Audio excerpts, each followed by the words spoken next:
Hello, SMC church family and friends. I wanted to come to you from outside today.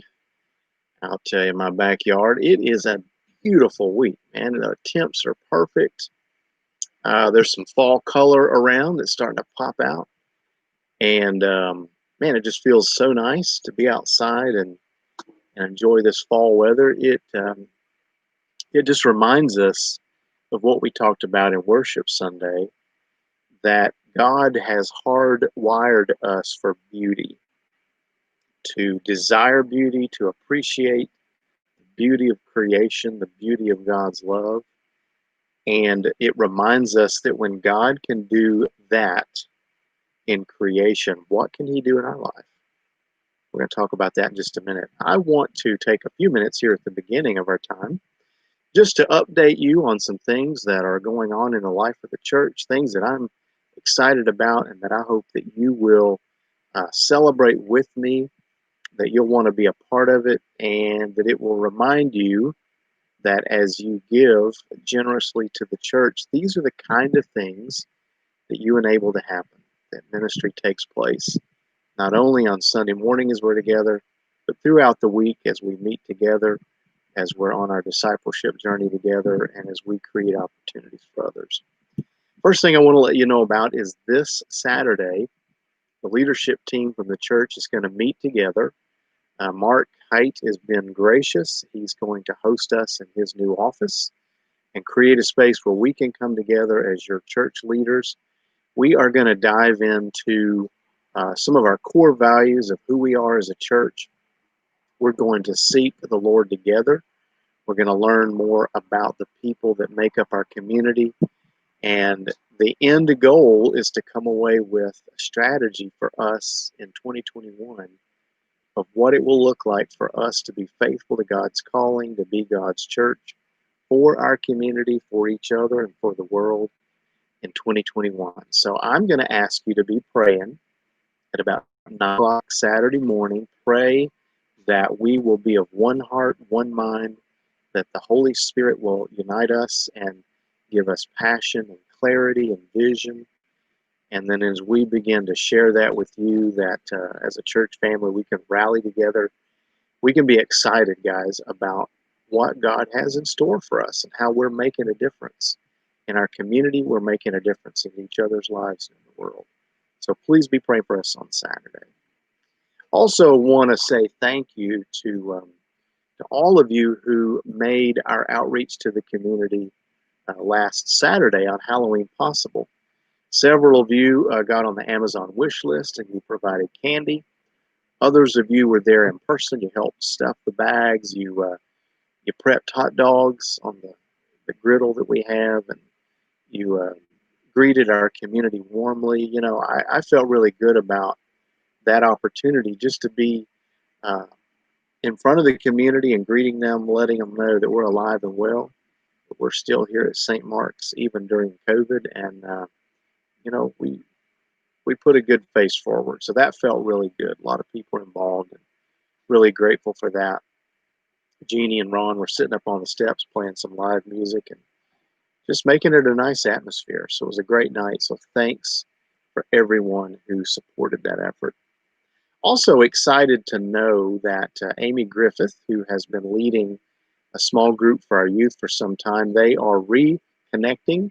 You know, they've kind of been on pause like many things during COVID, but they're reconnecting very soon. So if you have a middle school or high schooler in your household, get with Amy, and she can tell you about what they're going to be doing here real soon. Small groups, church family, small groups are so vital. And my goal is that each one of you who calls St. Mark's their church home, that each one of you would be connecting in some kind of small group experience where you're praying for each other, where you're talking about the things that we're exploring in the Bible, that you encourage each other in your spiritual growth. When you have a need, you're there to help meet those needs and pray for each other. Every one of us needs that kind of Christian community. So I don't want you to miss out.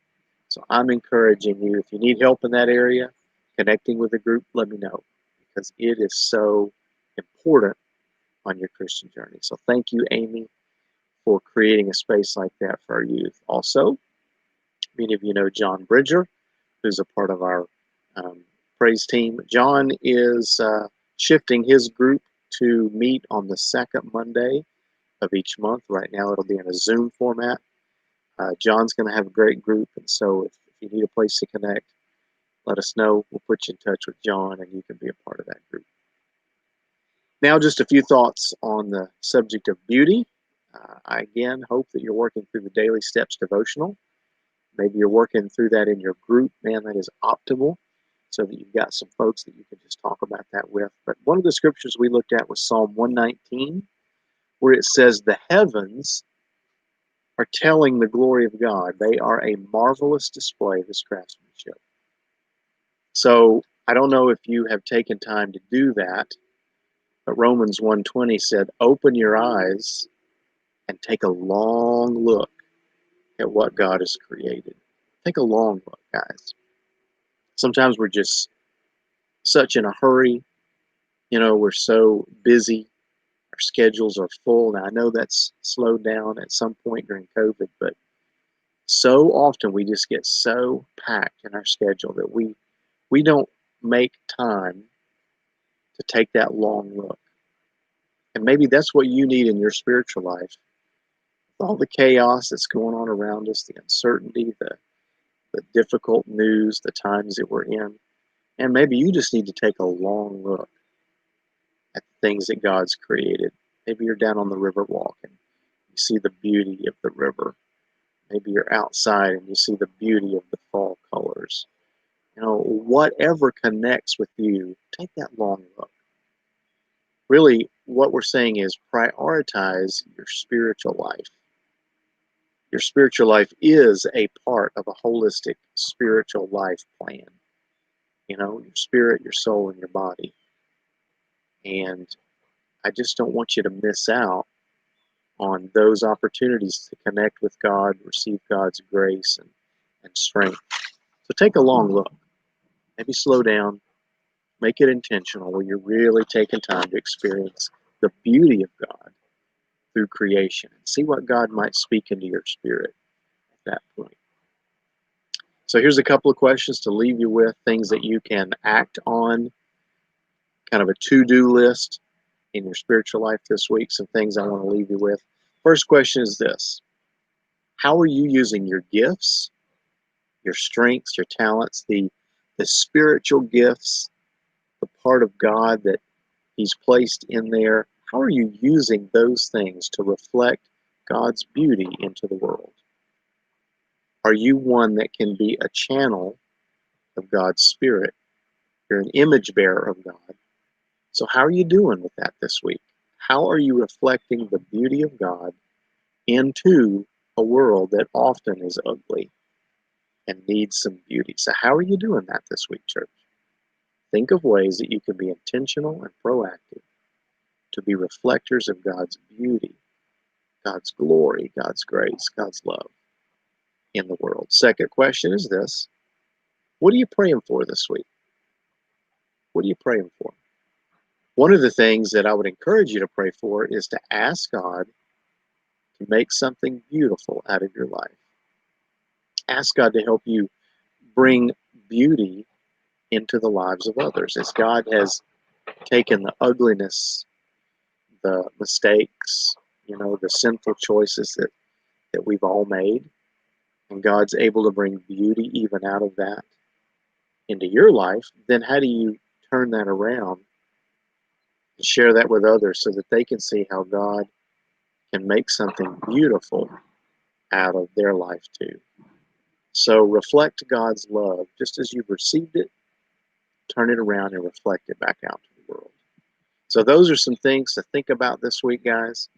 I'm going to be looking for a meeting Sunday, whether you're able to be with us in person or you're joining us in our online worship community. Either way, man, I am excited for us to be back together. I do hope and pray that you'll be thinking of someone in your circle of influence this week that you can invite to join us.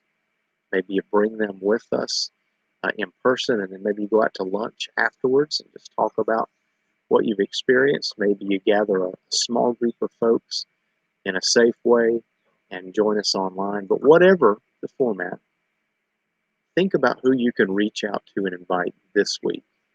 We're going to be talking about the next signpost, which is freedom. How timely it is post election for us to be talking about this signpost of freedom that, like all these other signposts, points us back to God and our very real need for God. So what a powerful topic, freedom. So I hope you'll join us Sunday. As always, if you want to talk about any of this, please let me know. I want to engage with you. I want to hear what you're thinking. I want to know what's on your heart, what you're dealing with, and